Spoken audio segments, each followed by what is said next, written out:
Gotta go. We got a big star who just entered the studio. Big star. Huge star. Well, not huge. God damn it. Seth Rogen lost a little weight. How you doing, man? Thank you, Chris. Great. Thanks, All man.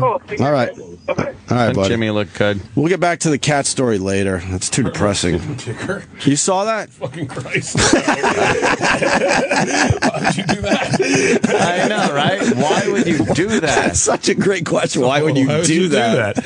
I have a small dog, and every once in a while, I do have, like, I'll be walking it down the street, and I'll see, like, what looks like a crazy motherfucker walking my way, and I do have this vision of someone just kicking my dog one day, man. and what I would have to do to them. Yeah. I would choke them with the leash, is what Of I've course. decided. That's a good one. That's the weapon of choice. You would have to. I would choke them to death with my effeminate dog leash. Did you get your food?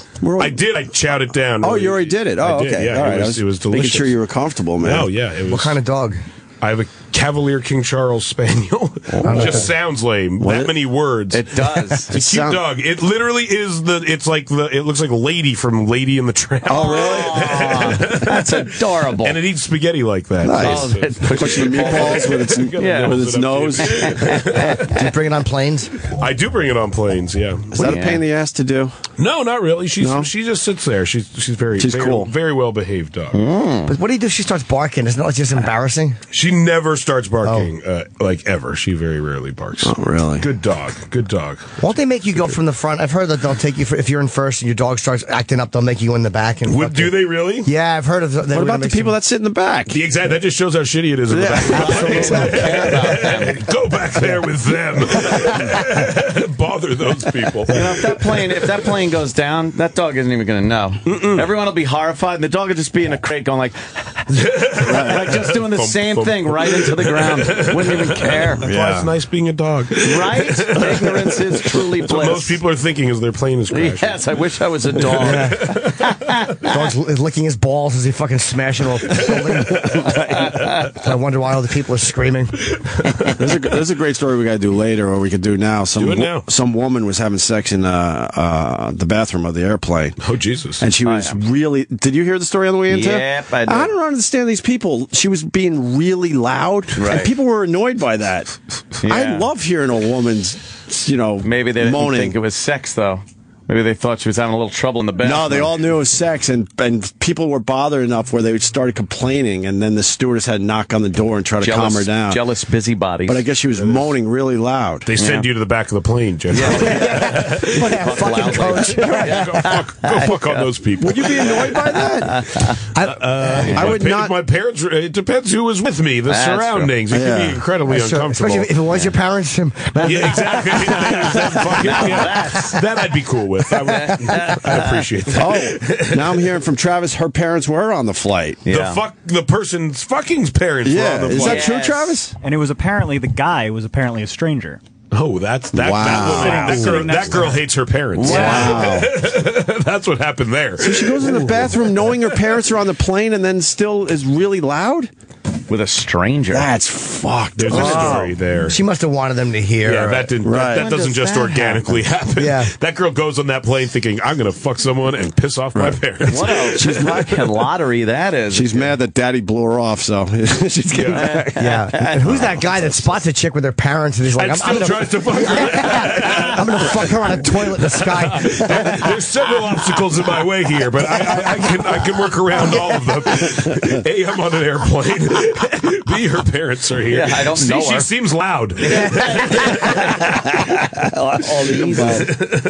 How old was she, Travis? 21 or something like that, some right? Early 20s. The Christ. Yes. guy, I guess, was sitting next to her, and they started fooling around in the seat, and then they went to the bathroom. Was it a nighttime flight? I don't know. Was it United? From Was it Vegas. United. That takes balls to do, man. Yeah. To get up and then try to get into a bathroom with a girl, and I don't know how you pull that You off. get weird on airplanes. Yeah. Once in a while, you see someone on an airplane, and you're like, Yeah. that girl would jerk off someone right now.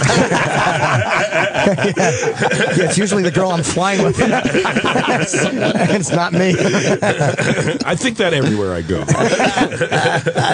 I wonder if It's because there's a possibility of death. People like lose I think inhibitions. that's what it is. It's like how shitty movies seem better on airplanes. I think shitty people to fuck seem more likely to be not that bad to fuck on an airplane. Shitty movies do. Yes. Yeah. They're way I watched better that on a Steve plane. Jobs Ashton Kutcher movie on a plane a few days ago, and I was like, this isn't that fucking bad. Should win an Oscar, goddammit. Good impression. But it is. I think that's also why those people were laughing at that stewardess that was doing a little stand-up act in the front. Right. Like, Exactly. again, you're nervous. You're just finding anything you can laugh at. It's a release. Take the Yeah. stress To be distracted. the fact that you're completely out of control of your own existence. I get so for that amount of annoyed time. when that shit. Whenever they try to be funny on the plane, Yeah. or like I saw a video yesterday of like the cast of The Lion King singing on an airplane. Right, yeah. I fucking hate. I was like, shut the fuck up! There's people trying to sleep on this Right. fucking thing. Like, I think I'm gonna die, and the last thing I need is like 30 musical theater assholes fucking singing to me for no reason. It sounds like a nightmare. Years ago, when Heather Mills was on Dancing with the Stars, whatever she was on, Yeah. it was one of my favorite stories because she's such a hated woman. And there was a big delay on like a Virgin or a British Airways, and they said, as a treat, because she was on with her dance partner, we're going to have someone dance for you. And then she gets up and dances with her dance partner on the plane, and everybody was already annoyed, and they said it was just dead silent. Nobody applauded. Nobody gave her anything. Her and her bum gam. She put her leg in the overhead and sat back. How awkward would that be? All right. Oh, well, I guess that didn't work. Can I move your backpack a little bit? By the way, it was a Virgin flight. I have to add that. It was a Virgin flight, everybody. They think that's hilarious in the story, so I want to mention that. I eat on planes a lot. Like, I'll eat almost anything, and I think it's the feeling of normalcy in a scary situation. Yeah, totally. Yeah. I just watched the stewardesses, and if they're not panicking, I'm like, oh, okay. All those dumb noises and bumps are totally normal. Every time I watch that show, Air Disasters, the stewardess is like, and I went out there and didn't give a clue that there was a problem. Thanks, fucking smiling. Thanks, you just You ruined it. you ruined my one thing. Ruins it. My one fucking thing I had. I'll be right back. But then every once in a while, you do see them panic a little bit, and like you do see them sit down and strap themselves in and have look at like each other. 1% of worry on their face, and you're just like, oh, this is fucking it. This woman's flying 400 million flights. Yeah, but this is the one. She's strapping herself in. There was some story about turbulence that was so bad, and they said one of the flight attendants was actually sitting there and crying. Wow, And I'm like, that's wow, bad. how unsafe do you feel when the fucking flight attendant's in tears? They had one out of Philly just the other day where a guy cracked the overhead and everything. Wow. A lot of people were injured. Flight attendant? Yeah, everybody. It was they're saying really bad turbulence, and they had to turn the plane around. And me and Ann were talking about like the pilots would have kept going. They would have been like, Yeah, "Fuck they it." probably don't care. They're used to all that. But It's never like, and the plane crashed due to turbulence. I heard there was that one that was flying from like London to Brazil maybe like 6 or 7 years ago. I heard that one Turbulence? was actually Really? turbulence. Wait, Yeah. London to Brazil? It Or wasn't. maybe the other way around. It was Brazil to Paris. Yes, that's what it was. That's what it was. No, that wasn't turbulence. It That- wasn't? No, that was because that was the Went to a Airbus. thunderstorm or some shit. And it was the perfect storm of the water. Their guidance, whatever it was that tells them their speed. What's it called? The pitot altimeters. But it gets fucked up when pitot water tube. Oh, gets that's in it? it or something? It froze It up. froze over. really? Wow. And So it the wasn't pilot was pilot error because they couldn't tell how fast they were going, so Oh, they wow. stalled. Pilot error. Whoops. Remember that was the one, right? According Yeah. to Flight, that pilot should have been on more cocaine. Right. Stay away. You want your pilot on coke. oh hell yeah, If stay I awake. took anything from that movie. Yeah. You want your pilot doing crank off the dashboard More like a fucking cocaine. trucker. Was he on cocaine, though? The dashboard, like he's got his pack of cigarettes. Exactly. Like a little dancing Elvis on the a hula girl. Shit. Do this shit. Fucking Seth, you rule. But yeah, Seth Rogen. I got to say, I saw Neighbors last week, and a lot of times they want us to see these movies ahead of time. I can't be bothered, to be honest with you. But your movies, I always go. Thanks. And it was fucking hilarious. Thank you. And the theater was just, they were all in, That's all awesome. in, laughing at all the places they're supposed to laugh. That's great. And what I liked about the movie is, and we said it earlier, no fucking no dumb message by the end of it. Not really, I no. hate that with comedies. The messages. I mean, tiny shit. You but grow up a little bit. Yeah, exactly. But it's not like, everyone has to fall in love at the No. end, and they weren't sure if they were in love at the beginning of the No. movie. It's like, who cares? Just make me laugh, man. Yeah, we knew the movie would really live and die on how how much the audience was laughing at any given moment, basically. Right. Yeah, like, yeah. I remember saying that very early on in the edit, like, when the audience isn't laughing, they're like, fuck this movie. Like, they just don't give a shit that much about, advancing the story. It's not a very elaborate story. Like, it's pretty, like, we move next, we're a family, a frat moves next door, and we fucking hate each other. Right. And whenever it's not hitting that point really hard, the audience doesn't really care what's going on that much. Are you comfortable watching your comedies in front of people? Like an audience, do you like watching, or would you rather watch it in a screening room by yourself? No, when they do well, it's like, that's what you're looking for. I mean, like, I started doing stand-up, so, like, I really like the sound of tons of people laughing. Right. And when you make a movie, it's kind of like, you tell jokes, you work on them, you finesse them, and then, like, you wait, like, 3 months, and then you finally get the laughs. So, like, when a movie plays really well, and when, like, there are jokes that get those, like, explosive laughs, then it's really fun to watch in a theater with people. Scary. I went to the Arthur premiere, and there was, like, there was some things. Yeah, no, when it's something like that, then it sucks. Like, and I've definitely been in and worked on movies that don't play as well as you would like. But you guys know that. Not as fun. Oh, sorry. You guys know that ahead of time, though. You generally do. If a movie's not working. Yes, and we try to fix it, like, if it isn't, but not everyone does. And sometimes like the makers of Arthur, for example. Yeah, it's tough though. Like, it's really hard to make an audience full of people laugh. You've had a really good run. We've talked to guys where they go, "Yeah, I knew this movie was going to suck, and there was nothing I could do about it, and I still had to put a smile on my face and promote it." You know? I've done that a few times. Which one? I mean, there's some movies I've learned in the past. Even the movies that I hate the most, some other people still come up to me on the street and really like them. Right. So it's like Guilt Trip is not my favorite movie I've ever been in by any means. When I watch it, it doesn't like make me laugh really, really, really. There's a few parts that are funny, right. But I try to put myself in a position where, like, I'll promote a movie much more if I really like it, basically, so I don't have to lie to people. Like, basically my goal. It's hard when you have to lie about it. Yeah. Oh man, I have no doubt. But Neighbors is a good old fashioned frat movie, man. Period. It is, yeah. It really is. Yeah, those old movies where it's just funny all the way through. A lot of comedies these days, they're very funny at the beginning, and then this weird character story development thing happens where the funny is ripped right out of the movie, and they try to make some kind of a poignant drama out of it, and it just... people have a hard time, like, balancing that stuff. It's hard to make a good comedy. Well, the only comedies we get in general are rom-coms. Yeah. Oh, the old the old school ones like Neighbors is making a bit of a comeback, thank God, finally. But and you got a lot of nudity in the film. That'll sell the flick. Both male and female. Oh, great. There was a moment where there were so many dicks in the movie. We're like, we gotta put in like three boobs for every dick at least. Like, we owe like 9 tits to this movie. There's a lot of dick shots and dildos. Yeah, there's quite a bit of dildos. Full frontal male nudity doesn't seem to... Like, when did that start becoming accepted? I'll tell you, it was Jason Segel did it in Forgetting Sarah Marshall. That was you think that was the first one where I was like... I remember seeing it and being like, oh shit, now I gotta show my dick. It's like when athletes like saw a guy dunk for the first time, probably they were all like, fuck, like, that's what we gotta do to score now? That's how I felt. I was like, oh shit, I gotta show my dick to get laughs now. The bar has been raised. Well, Seth is nude in this movie a couple times, too. Oh, yeah? Oh, yeah, he's nude. Nice. You don't see my dick, but I'm... I'll tell you what, you almost do. Well, you're having sex on the couch. I think we could give that one away. Yeah, exactly. But how hard was it to film that scene? It's not that bad. Whenever, like, the sex scene is funny, it's not that bad. You're all good. Like I've done 1 or 2 movies where, like, the sex scene's actually supposed to be, like, intimate and passionate, and, like, that's fucking gross. And that's actually awkward, and, like, you feel really bizarre as that. But how do you walk on set? Are you, like... they give you a robe, you're wearing your thing, and literally it's like a porno movie. Like, they're like, rolling, okay, like, just robe, and then you take your shit off, and you try to get in your position.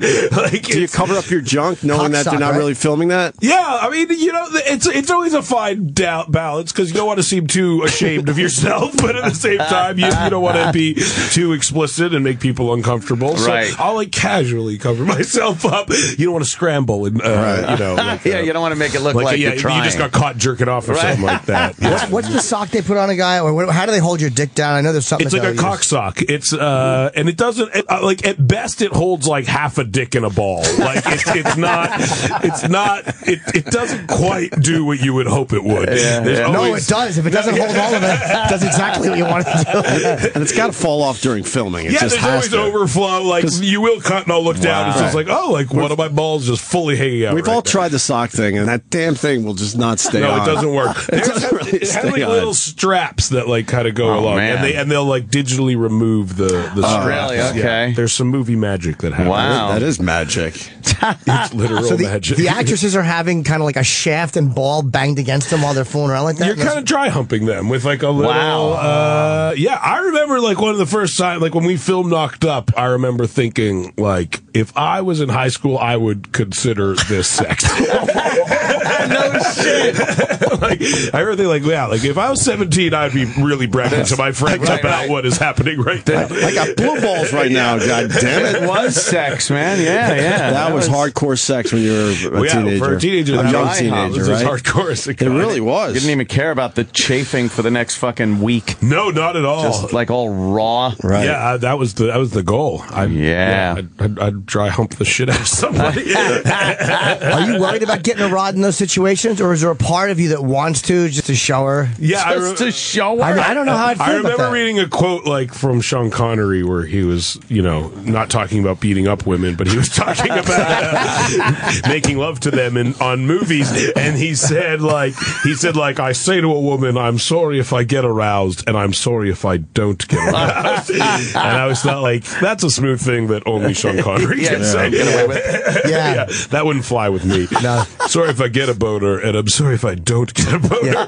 They'd just be like, how about you don't get a fucking boner? But he said if they melted with his charm. And then I choke them. A little backhand action. Exactly. Have you ever gotten excited doing one of those? Never really, no. Not like fully. There's a scene in Knocked Up where me and Paul Rudd are at a strip club, and we kind of built a strip club on set, and then over the years we've learned that if you hire porn stars to play like strippers and people being naked, it's so much better than hiring like an actress who wants to be a stripper. Right. Because to an actress, like that's her worst day of the week, and to a porn star, that's her best day of the week. Wow. Like, the fact that she's not getting like 3 dicks in her ass is like fucking great, it's like yeah. that, to them this is like a fucking vacation job, and they're thrilled, they're in a good mood, they're not awkward about it. But like for an actress who wants to be a serious actress, it's like humiliating to play a stripper. Yeah. But a porn star, that's like your God segue into the damn. mainstream. So we got to pick our porn stars. Like I remember at the time, like I was into Nautica Thorne, so I was like, oh, let's get her.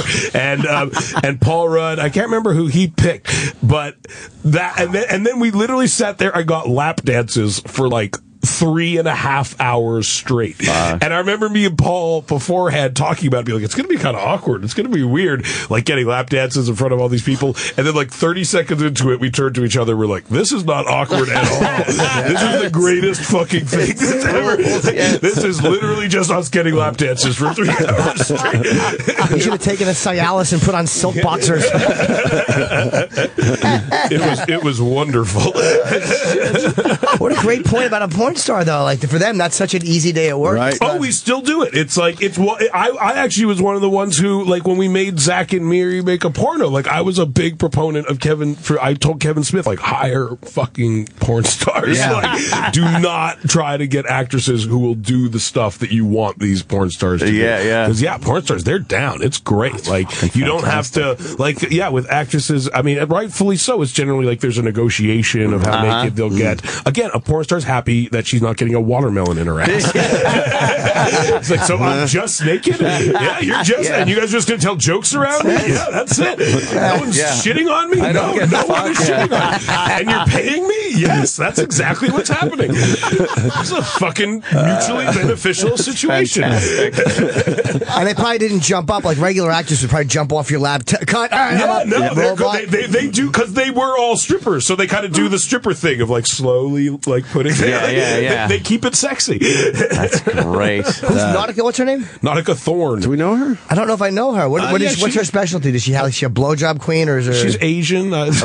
So in porn, that's a specialty. Right, that is a specialty. And often I find a lot of Hispanic girls go back and forth between being Asian and Hispanic in porn, which is an amazing diverse. I don't know what you call that. Amazing they can do versatility. Yeah, exactly. Versatility. Molten Yeah. Latina sluts and me so horny. Remember Hypatia Lee? Very versatile. Do you remember Hypatia Lee from years ago? She was like the first big Asian porn star, I think. Who? Hypatia Lee, I think her name was. I'm No, older than I you, don't so- remember. That's going way I remember back. Asia Carrero was one Oh, of the yeah, first, yeah. big Asian porn stars. Asian Her name porn. was Asia. Right, right. Yeah, That shows how much she cornered the market. on it. Here we go. Who am I? Yeah, Asia. No mistaking this. That's who I'll go with. You know Asa Akira, I think you say her name? Yeah, Asa Akira. Yeah, Asa Akira. She is fucking hilarious. She's one of the, she might be the funniest Twitter She account. is funny. I've looked at her Twitter Yeah? every once in a I while. have to get that. Yeah, she does that show with David Cho, his podcast. where he just got in trouble for saying how he raped a masseuse or something. Jesus. Did he really? He did. He had some shit go down. Oh, yeah, I like his yeah. art, so I'll read up on him every For some once in a while. reason, Yeah, he's a maniac though. He really doesn't give a fuck. He's crazy, yeah. 'Cause he's worth a couple $100 million from the I know, Facebook he got stock. Facebook stock for painting Yeah. their walls. Highest paid Jesus. artist in history. But then Yeah, there that's is crazy. some rape allegations going around. So You want to be careful with that. you Yeah. gotta be, right? There's only so good a painter you can be before that. will- Before that matters. Yes. I don't know if he's good enough. You got to get better. How often you on Twitter? You go on there. Look, I go every day. Every once, I don't tweet every day. You get shit. You get shit from people. I really don't that often. Oh, and man. when I do, I will I'll write them back, and I'll You just be do? like, "Fuck you." Have you fucking gotten to idiot. the point where you just bounce, or you got to say something every time? No, I don't say something every time. Yeah. But I have a pretty. People aren't that bad to me on Twitter. People are. I talk shit about like. You fucker. I know. Yeah, people just rail against you guys. Oh, fantastic. You guys, but radio people have like a kind of adversarial relationship with their That's audience. true. to Their some listeners. That degree. really is true. You're right. Why? Why us? I don't know. It's familiarity right. breeds contempt, I think, to Yes. some degree. Right. Honestly, they feel like they know you really Yeah, well. 'cause, you know. You're in their car with them as they're driving, and eventually they're like, I know these guys. Yeah. Fuck these guys. On those slow news days, you got to throw your life out there. Yeah, So I people think- know everything about you, and then they just call you asshole. We should do one radio show a month. That's it. They They would would like love you us. guys way Oh more. God, they'd love us. No, but they associate you with all the good and bad times because you're in the car with them. So if Right. they're It's fighting with their true. wife, who else are they listening to? Your voice. Right. Yeah, it's and they true. think we're taking her side. God damn it. Yes. You are. And they're right. right now, open the door and kick her right out. Exactly. Grab one of her tits and then give her a boot. Man up already. Tired of you. I think it's because you guys also like have kind of a rapport is kind of an argumentative one at times. So That's I one, think it feel way to like put maybe it. they feel like in order to get in on the action, they gotta be like you guys. And give each other shit. Dawn. That's my Anthony's sister. Nice. She wanted to meet She you. came in Well, just that's nice. to meet Seth Yeah. Rogen and dressed the part too. Yes. Dawn all dressed up nice. Hi there. All right, sit down and shut up. I also have a gig to plug. A gig to plug. That's right. Oh, my Everyone, God. boy, my family loves plugging gigs. What do you do? What does she do? Well, me and my brother and sister are doing a little musical engagement in Nice. Patchogue. Yes. We like the little Partridge Ruben family Kincaid. thing. Oh, yeah. Yeah, see? Ruben Kincaid is dead, so Someone has to carry it on. Yeah, There's nothing worse than when you've mentally committed to Ruben Kincaid and someone starts saying Partridge Family. You did it though. You plowed through.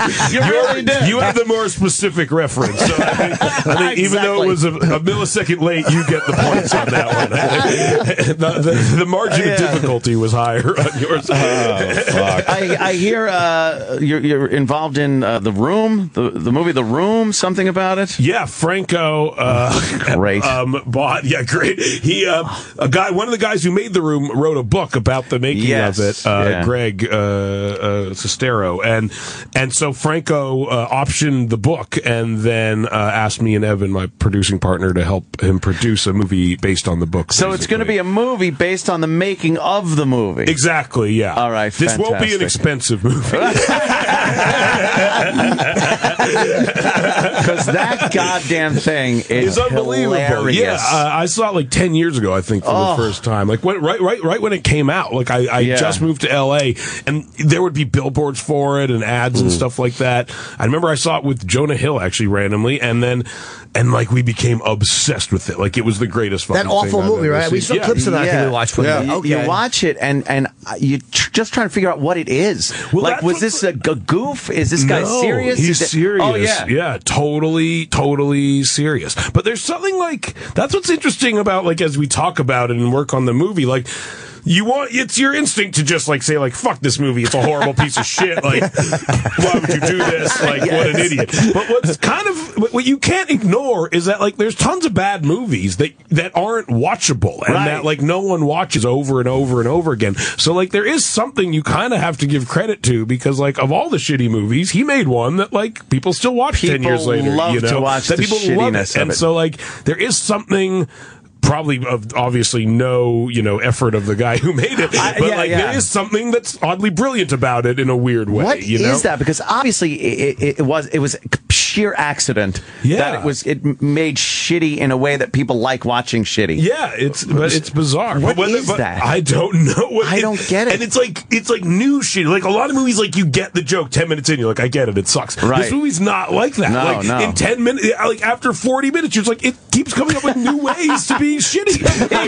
It's constantly like reinventing the shitty wheel as the movie goes on. Like it's truly amazing. Have you talked to the guy yet?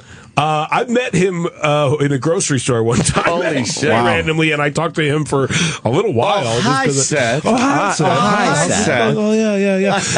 He's kind of like a vampire. He's like a vampire-y vibe. Does he know it's awful? Well, what's interesting is he's kind of had to restructure his thoughts on it, I think, to some degree. Because he wants the acclaim and attention, but all that's associated with somewhat acknowledging that it sucks shit. So, like, I think he's kind of in a weird position where he goes to the Q&As and he introduces the screenings, and I think now he kind of pretends like, oh, it's a dark comedy or something like that. Yeah. But it's like so clear that he like is wounded by, it's like torn. Yes. Which is interesting also. Like a guy who has to like go around and perpetuate something that's being received for all the wrong reasons, basically. The irony is an afterthought, like, oh yeah, that was meant to be ironic. Yeah, exactly. We want that to be weird. No, he shitty. wanted every scene in that movie to be a statement and something great. And he thought it was brilliant. Yes. And like it's so. But again, that's what's interesting. Like I think there's something so honest about it. Yes, like that's what makes it watchable. It's so clearly like he thought it was so good that. And it's all from him that it's like, I think that's what it is. It's very personal in a weird way. And the art is that somebody can do something so abysmal and look at it and think it's good. It's like the fact that you can look at that and actually think that it was good after it was done. I can imagine. I can't get over that. Watching like the dailies from that and being like, we nailed it today. It's good. That was What is he doing now? Did you ask him, or does anyone know? Well, the whole thing is that like he has a massive amount of money from like a mysterious source, and like and I don't know if it's ever like the book is like the guy talks a lot about how like where's the money, like the movie's not a cheap, it's like a $10 million movie or something like that. Like it's not a cheap movie, and he paid for it all himself. And where'd the money go? Did he pay $9 million to one actor? Yeah, exactly. Because they kept going, like it kept stopping and starting. He bought all the equipment himself. He didn't rent it from movie house. He bought the cameras and the stuff. Like it was a very bizarre approach. But like so for however he's rich, like he's independently wealthy, and he currently like tours with the movie still. Like He never tried to do another movie or any of that. Supposedly he was like working on something else, but I don't think he ever did. That'd be great if he did, though. I can't wait to see that. I did Red Eye with the guy that wrote the book. Oh, And, really? Yeah. And some of his stories about it are just, he tells it very, it's very entertaining. Does he like how the movie came out? Not really. He has fun with it now. With Greg. And that's like like his character would be the star of the movie. Oh, yeah, basically. But it's crazy. Like, but he's still friends with Tommy. Like, they're still good friends. They tour it. They go out on around stage together. Yeah, and packed houses. And again, for Greg, it's bizarre too because he wanted to be like a serious actor, and then he ends up in that. Yeah, he ends up in that, and he knows it sucks though as it's happening. Yes. But he at the same time seems to be like, but it's a movie. Like someone's actually like making a movie. Right. Wasn't there a lawn chair on the roof in one scene where they're sitting in like they're sitting on the awful lawn chairs on the roof, and it's all like really bad green screen for no. There are roofs in Los Angeles. Right. Like, they're not even hard. They're not hard to have access to. And then they're throwing that football around like 2 feet away from each other. They play football on the day of their wedding when they're all in tuxedos. It was great. It's super. My favorite thing is the same sex scene is in the movie twice. Like they reuse the same sex scene very clearly. Same same shots, everything. They just replay it again. Yeah, it's they're like 40 minutes apart. It's probably because like Ed Wood was appreciated years later for his awful movies, and maybe this is one people like, hey, look, this guy is still here. Yeah, people talk about it's like a very Ed Wood. There are a few movies like that. I remember Blood Feast is a horror movie that was just watched for a goof. Yeah. You just watched it, the horrible acting, the bad special effects, the echo in the back of everything, and the boom in the shot. The boom in the shot. I think one of the things is people like the idea of people whose like ambition way outweighs their talent. Yes. I think there might be something inspiring to people about that, where they're just like, this guy didn't care. Why should I? Why should I care? He wanted to make a fucking movie, and he didn't let the fact that he had no idea how to do it stop him from doing that. You know. That's brilliant. There's something endearing about that. Yes. Yeah. Who's James Franco playing on that? He might play Tommy Wiseau. Wow, I can see that. Yeah, you I can see him being a creepy guy like that. It's a real movie, not a documentary about it. It's like a movie about the making That of would it. be fantastic. Yeah, it'd be really interesting. What year was The Room made? Like 10 years ago. Maybe 10 years ago. Yeah. Maybe I thought it was older. Okay. No, Maybe a little longer. No, maybe a little. All right, but but there's green screen, and it could be that old. No, it was made in like the early 2000s, I'd say. Yeah, around then. Maybe the late 90s, but around then. Yeah. What's the deal with Franco painting you nude? I don't know. He. You guys got such a great. I don't even question it anymore. Honestly, it's like if you're friends with someone who like if we weren't famous and your friend did that, you'd just be like, oh, that's a funny thing that my friend did. But because it all gets put out there in the world, I guess it becomes a lot more ridiculous in the public eye. No but shit. To me, I was just like, oh, that's funny. Franco's painting these ridiculous naked pictures of me. But then you step back, you're like, oh, everyone sees it too. But I think he just thinks it's funny. Of course. He's bored. He's just bored. James is bored. And he used his brother in, not to bring it back to the movie, but we should, make sure people know about Neighbors. Franco's brother's in it. Yeah, Dave. He does a great job. Is that his first big role? He's been in some stuff. He's in that Now You See Me movie about the magicians, which I love personally. I didn't see. It's very watchable, immensely watchable. He has smaller stuff in some. He's in this Warm Bodies movie, a zombie movie that came out last year. He's actually in Superbad. He has one line in Superbad, but I've known him since then, basically. Yeah, he's really good. He's great, incredibly talented. Yeah, he's really funny. And Zach gave you a great performance too. Yeah, he did a really good job. Zach Efron is the head fraternity guy. He's really good. Most people don't expect to think he's funny at all, but he's really, really funny. Yeah. What a great classic, like standoff that is. Yeah. The bullying frat guy.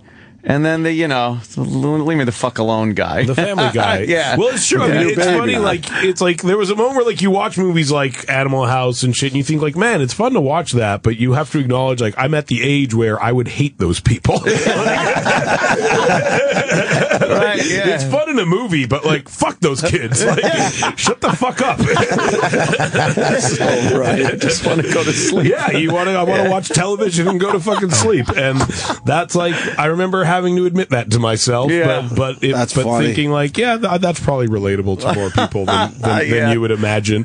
More people want those people to shut up than to party join with them. Yeah. Right. I got to give away one thing: the breastfeeding boobs. Oh yeah, the milking. Yeah. Where the fuck did you get that from? That actually was a story that happened to one of the friends of one of the writers. Right.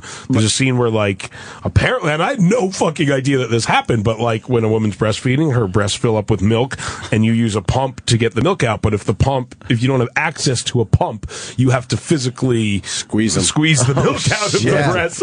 And so one of the writer's friends was coming back from Coachella with his wife, and they had this happen. They had their pump broke, and he had to milk her on the side of the road in the car. And I remember he told us that story, and we're like, we have to put that in the movie. Like, they get really tight and engorged, especially when they stop breastfeeding. Yeah, exactly. When they have a problem because the milk continues to be produced, and the women have to literally milk themselves in the shower. Giant life-giving tits. What a bitch. My question was, where did you get the actual boobs from? There were prosthetic boobs. They were made, right? Yeah, they were made. Oh, they look great. Our effects company. They look great. They did look good. They look great in a horrific way. Yeah, it's literally You'll understand when you see the guys movie. that do The Walking Dead made those breasts. Really? God, they must have hated you. Perfect. They're like, you know what we do with our They do all our shit. craft. They're always making us dicks and butts. They literally just sent us like the dick from This Is the End in a box. It's like a 2-foot long black dick. It was just with a little note. It was like, we found this and thought of you. Oh, that's nice. I really love This Is the End, man. Thank you I know so much. it's an older movie, but God, that was I so appreciate much. it. That I remember movie was listening to you fun. guys. I remember listening to you guys on the radio, literally driving, and you started talking about it one day. And like whenever that happens, I get so nervous because I'm like, oh shit, they're gonna talk shit about me on the radio. And then instead, you talked about liking it, which was very nice. Where's Danny McBride these days? He's taking a little break or something. We haven't seen him. He's filmed a few movies that haven't come out yet. He's in Cameron Crowe's new movie that is coming out, and I think he did another movie that. He's one of my favorites, man. Oh yeah, when he appears in This Is the End, it's just he's a rock god. Oh, yeah. He's one of the among us, he's like the funniest. Like we're like everyone's kind of comedically afraid of Danny McBride. Really? A little bit. Yeah, he's like the guy that could kick all your asses. like especially like I remember in This Is the End. Like he showed up a little late. Like we started filming, kind of like in the movie. Like he shows up late, and we all had like a groove kind of. And I remember telling him like people going at each other like pretty hard, so just be aware of that. And then like his first day was that day where he's eating breakfast, and he's like, James Franklin's sucking any dick tonight, and we were all just like, oh Jesus Christ. Danny came to play. Yeah, it was brutal. That wasn't in the script? No, not at all. A lot of improv in that movie. Yeah, lots of improv. Yeah. That's funny. When you're just asked to make fun of your friends' careers, it's easier to improvise. Right. What's more satisfying than that? Nothing's more satisfying than that, just eviscerating your friends. You get a 2-time Academy Award nominee. I know, like Jonah. Now, obviously, you guys, how do you handle that one? It's not with, hey, congratulations. Do you just shit all over? Yeah, or just praise the guys that won? No, honestly, when he got nominated for Moneyball, there was some sense of like obviously he's great in the movie, but like it's a very toned down performance, and there's some sense of like, oh great, you weren't funny and you got nominated for an Oscar, congratulations. But but for Wolf of Wall Street, honestly, like that was one of my favorite movies of the year, and I thought he was amazing, so fucking funny in it, and amazing, but it like is like a comedic performance. Right. So when he got nominated for that, I actually I went off for hours about how psyched I was, because it was like it wasn't like a toned down like subtle thing he was doing, like it was like balls to the wall, like a whole new character, crazy thing he was doing. It's like when Jimmy found out Tommy was going to be made. Whoops. We all know how that ended. That movie got a lot of fucking hate from a lot of people. Well, they praise a band like Goodfellas didn't, or The Godfather did. We always America doesn't. Yeah. I mean, that to me is the whole point of the movie. Is like it's directly reflective of what happened in real life. Like this guy did fucking partied his nuts off, stole money from everyone, and he's totally fine in the end of the story. Like, and that's a direct product of like the culture we live in. And so I think that's why people didn't like it, because they don't like the American product of what happened. They don't like the truth dangled in front of their faces. They faces. don't like to see like, oh, I live in a country where I can rip people off, do drugs till his fucking dick falls off, and then be totally fine at the end of the day. Yeah. We only have a few more minutes, I heard. This upcoming project about the first buddy cop Oh yeah, pairing with Kevin Hart. Yeah, this has potential, man. I think it does. Yeah, it's a funny. You guys start filming yet, or no? We start probably next year. All right, so this is down the road, but Yeah. I mean the concept is great. The first interracial cop pairing in history, and it takes place in the 40s. Yeah, and it's you and Kevin Hart. I could just Holy imagine the shit. jokes with this thing. It's funny because and I play a Jewish guy, obviously. It's funny because it gives you an excuse to be like really racist and really anti-Semitic at all times. Like everyone hates Jewish That's people and black hilarious. people at that time, and it's about how we get teamed up to like infiltrate the jazz scene to like bust jazz musicians for smoking weed, which they actually The reefer, yeah. did. Like it all comes from like a line in this book that the writer Rodney was reading, where it just said like the FBI attempted to send agents into the jazz scene to bust the musicians for smoking marijuana. They were unsuccessful. And like we always just looked at that one line and we're like, that's a fucking funny movie. Holy shit! Yeah, a whole and so- movie That's out all of it a took. fucking line. That's So great. yeah, we just kept working backwards from the scene where it's just like me next to Kevin Hart, and I'm like, he's my partner. You realize he's black. Like, Well, we're gonna look forward to that. Sounds good. Yeah. But right now, Neighbors. Neighbors. Oh, I want to mention one other thing. Lisa Kudrow. She's only in it for 5 minutes, maybe. She's super fucking funny. hilarious. Yeah, she's unbelievably in everything funny. she does. I just heard her show is coming back. Yeah. The 6 comeback, episodes, which is one of the most awesome. underrated shows Oh, I ever. love It was that fantastic. show. It's The so comeback, funny. whatever, yeah. right? I remember like one of my first dates with my wife. We sat and watched the comeback. It was hard to watch. Came on. Like Yeah, there it was was some so scenes you're awkward. just like, oh no, she's not gonna. Oh fuck, she is. There's something with her husband like shitting or something like they film her husband shitting and he doesn't it was such a funny fucking The way show. she approached the writers of the show, Yeah, and she just wanted more. like, oh, don't say Cookies. that, and they hated her. Or when the stepdaughter said something and called her mom, and she couldn't believe that the stepdaughter called her mom, Yeah. and she went changes. It's literally the most uncomfortable Great I've show ever been. Yeah, Matola, who directed Superbad, directed that. I remember. It's great. Yeah, she was amazing in that. So good. She's awesome. Yeah. I'm psyched about that. Well, Seth, man, you just killed it for Yeah. us. Thank you Thank so you guys. much. Love That was so having much you in, fun. man. This was Appreciate it. amazing. Absolutely. Neighbors opens up Friday Friday, May 9th. in theaters everywhere, and like I said, a bunch of us saw it in the theater. Just loved it. Awesome. So Thank you, sir. Thank you guys. Have fun. we'll see you next time. Yeah, for sure. Bye bye. Opie and Anthony will be right back on Sirius XM. Stay tuned so they don't make fun of your mother.